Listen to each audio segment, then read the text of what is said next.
Ya kita berharap seharusnya mereka yang kalah itu ambil posisi oposisi itu.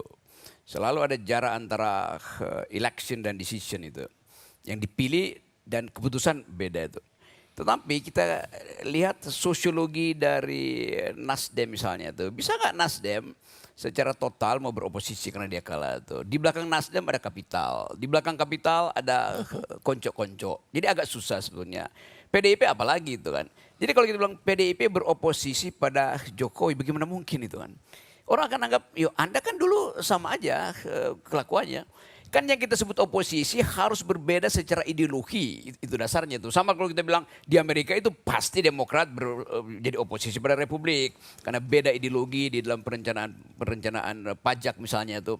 Di kita, bagaimana kita lihat itu? Jadi bukan oposisi karena kalah sebetulnya. Mestinya dari awal udah beroposisi secara ideologi. Kan itu dasar dari oposisi kan. Kalau sekarang juga jadi percuma. Tetapi kalau memang ada niat untuk beroposisi, lakukan sesuatu yang radikal dari awal itu. PDIP beroposisi pada Jokowi bukan karena programnya berbeda, loh programnya sama. Jadi apa yang mesti dilakukan oleh PDIP sebagai benchmark untuk oposisi? Ya maksulkan Jokowi. Kami oppose Jokowi bukan karena kami berbeda program, tapi karena dia melanggar konstitusi. Itu dasarnya tuh.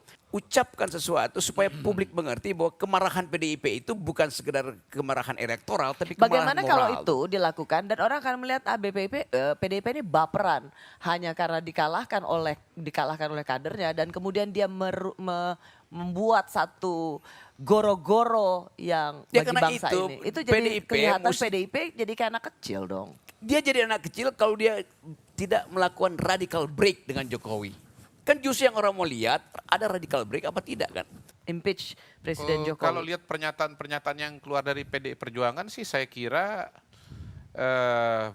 PDIP akan masih bersama dengan Pak Jokowi dalam pemerintahan ini sampai masa akhir.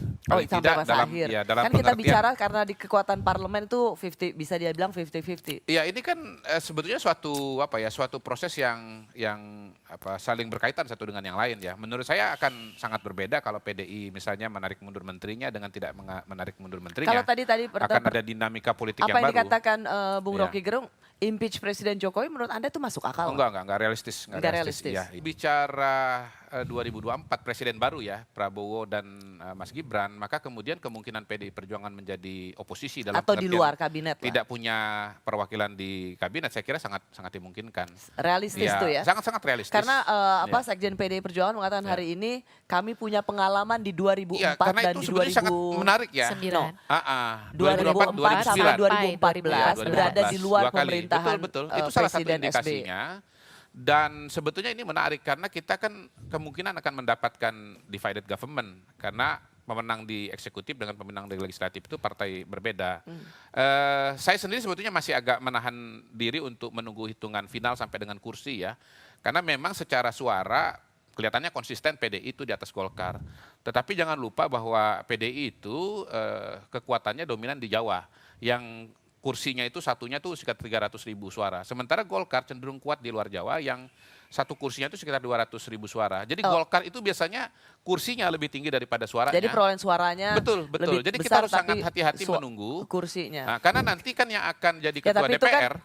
itu kan akan adalah yang mempengaruhi kursinya siapa paling ketua besar. DPR. Kalau Iya, saya kan bertanyanya siapa kekuatan potensi mereka yang Gini, stay maksud saya begini, akan di luar penting pemerintahan itu Prabowo penting. Gibran. Kenapa? Karena nanti kursi terbesar ya akan jadi ketua DPR. Dia akan jadi speakernya untuk DPR. Ya, kenapa, Bayangkan Bung ya Rocky? kalau nanti speakernya adalah Golkar dengan speakernya adalah PDI, menurut saya dinamikanya akan berbeda loh. Coba bayangin misalnya Ibu Mega dendam pada Jokowi tapi bisa ditukar tambahkan dengan kursi. Padahal Ibu Mega mestinya menganggap bahwa kandang banteng di Jawa Tengah itu berubah menjadi kolam cebong. Bayangin coba tuh pindah paradigma begituan. Terus Ibu Mega bilang oke itu biasa aja, itu realis sebetulnya tuh. Loh ini banteng jadi cebong itu bukan realis. Itu perubahan kualitatif itu dasarnya tuh. Jadi sampai di situ ukuran oposisi itu. Kecuali memang ada transaksi. Saya nggak urusan dengan transaksi itu. Saya mau pakai dalil itu supaya jadi absolut. Beroposisi artinya terhadap nilai. Itu dasarnya. Oke, dan Anda sedang memprovokasi Bu Mega. Sangat. Download Tribun X sekarang. Menghadirkan lokal menjadi Indonesia.